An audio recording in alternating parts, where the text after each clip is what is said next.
I'm a new business, printing my logo and other business graphics that I made myself. Look! Oh, yeah. I can really make out your logo from all 1, 2, 3, 4, 10 of those pixels. G'day merchants, welcome back to a tutorial you didn't ask for. You'd think with all our fancy technology, people would just get how these things work by now.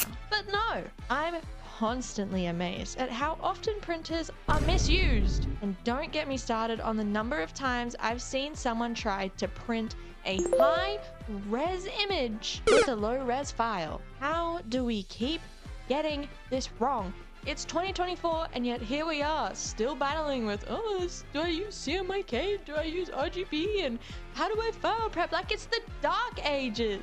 So before I lose my mind, I beg you, I will tell you everything you need to know, so please just pay attention. Back in the day before printers were a thing, people were all about hand drawing everything. Then around 1440, this guy Johannes Gutenberg was like, hey, what if we could make books faster? Sound familiar? Go watch the fonts video. Huzzah! He's invented the printing press and suddenly books are available everywhere.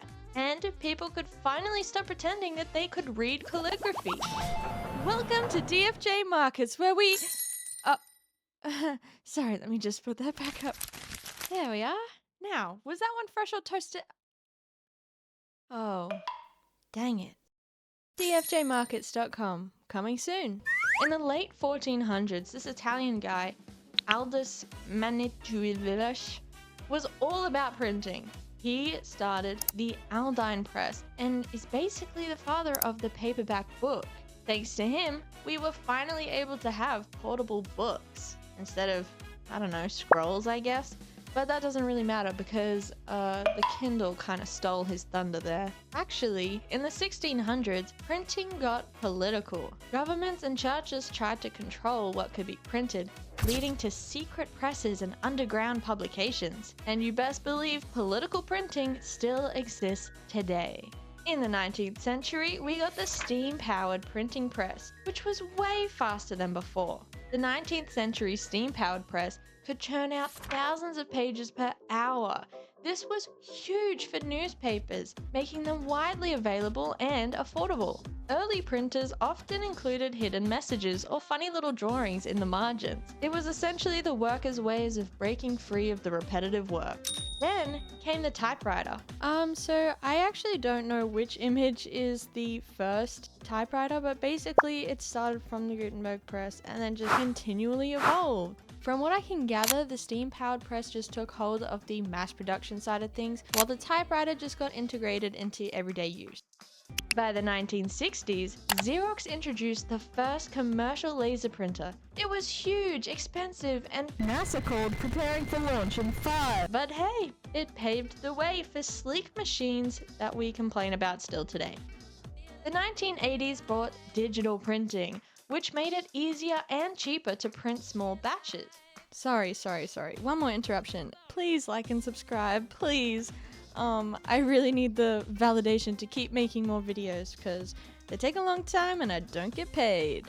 Printers have always had a love-hate relationship with us. Laser printers literally revolutionized the office world. They could print at lightning speed compared to their predecessors. But hold on, Jaden. Printers were used in the office, so how did artists get a hold of them? Well, actually, artists and printers go way back. Like I said in my fonts video, because a whole page of text is boring, artists were needed to create interesting graphics. And that's how they got involved with printers. Stepping away from printers for a second, we need to talk about paper!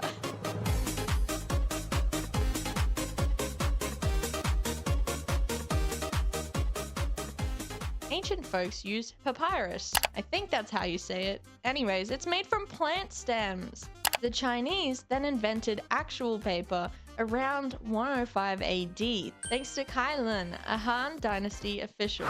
And by the 19th century, paper was being mass-produced, which was great for printers, but terrible for forests. Nowadays, we have all kinds of paper. glossy, matte, recycled, and even tree-free. But why is this important, you might ask? Well, different textures, materials, and weights of paper dramatically affects how your print job looks and functions.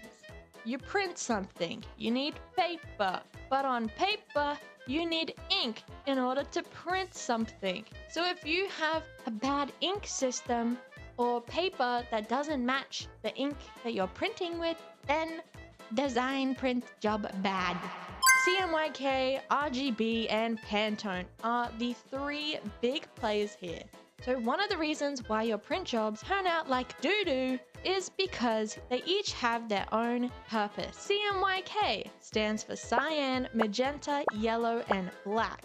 The black is K, probably just so you don't think that B means blue. When you print something, your printer uses these four colors to mix and produce all the colors you see. But it doesn't technically mix them together. See, what happens with CMYK printing is it will print in those layers. I could be wrong in this order, but it will print the first layer cyan, then it will print again magenta. You get the gist? The colors are actually being overlaid on top of each other to create the final color that you're after. RGB stands for red, green, and blue.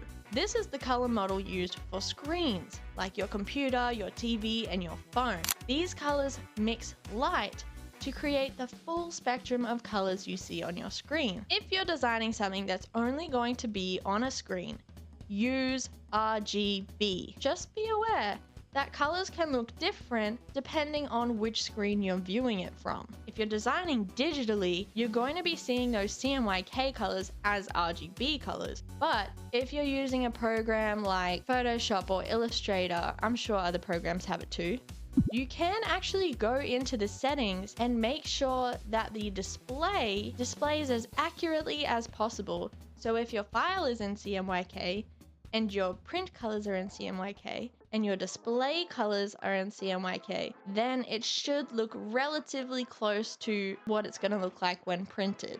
The third color system is Pantone. So each Pantone color is standardized.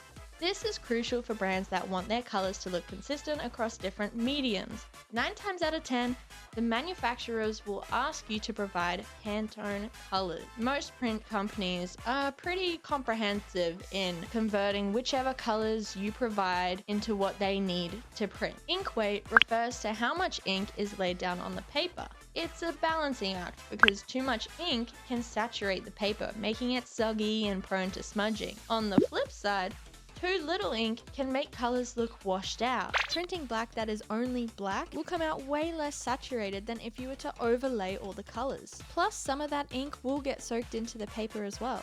Because of this, paper density also plays a crucial role. Thicker, heavier paper can handle more ink without buckling, while lighter paper requires a delicate touch. This is how you can end up with a weird bubbly page because the ink has saturated it so much that it's gone soggy. You might find that your color is what's called out of Gammit, and this means that the CMYK printing press can't reproduce them.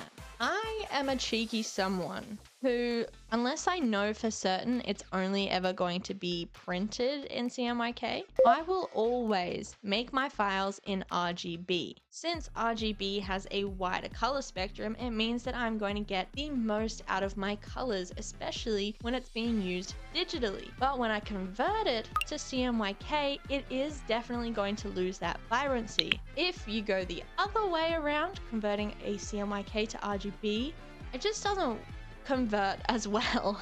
Do you know what I mean? Because you're not regaining vibrancy, you're just staying at the dull whatever. Anyways, I need to... Obviously, there's a couple of ways to get your design printed by manufacturers. You can do spot printing, CMYK process printing, you can do screen printing, or maybe you just want a normal CMYK print and then add spot color or screen printing to a specific area. Next point, always remember to have at least 3 mils of bleed when you're sending it off to a printer, otherwise you could risk having your image getting cut off.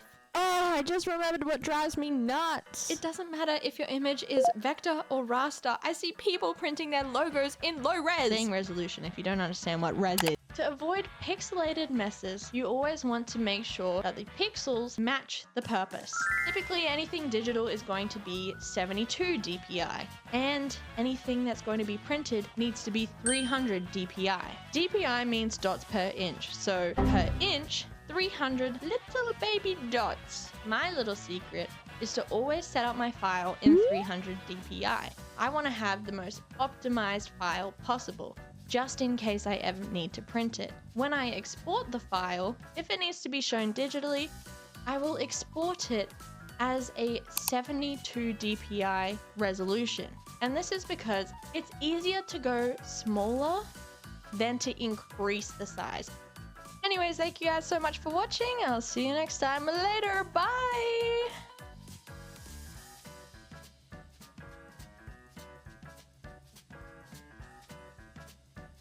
Womp womp womp womp womp womp womp womp womp womp womp womp.